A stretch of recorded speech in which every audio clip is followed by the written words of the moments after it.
In today's tutorial, you'll learn how to find your true calling in life. If you haven't figured out what you want to be when you grow up, there's no place like the present to start. While recent research has shown that having a sense of purpose will increase your life expectancy by 7 years, finding your life's purpose can be challenging. Here's how you can find your true calling in life. Consider your strengths. We are all born with or have developed individual strengths and talents that distinguish us from those around us. We do some things better than others. It is imperative that you know what your strengths are and use them to your advantage.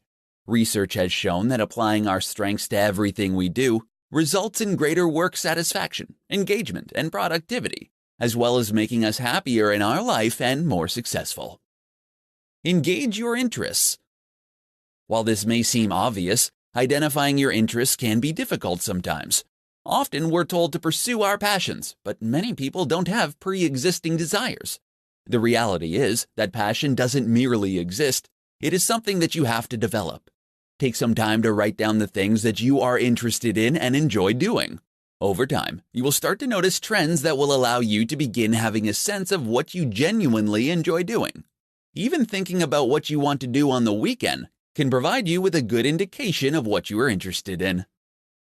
Think about what benefits others. Once you've identified your strengths and interests, it's time to start to consider how you can leverage those areas for the greater good. You don't need to only think about major global issues. Your community, family, city, school, or company are also in need of your unique contributions. It's also important not to forget that the world needs humor, relaxation, entertainment, education, and other simple joys to lead a full and purposeful life. Spend time thinking about how your unique strengths and interests can help others to lead a happier, healthier, and more productive life. Everyone wants to find a clear sense of purpose that will guide and give meaning to their life. Unfortunately, for most of us, our calling won't just appear one day, but we have to go out and actively search for it. Following the advice outlined above can help you not only find your calling, but nurture it.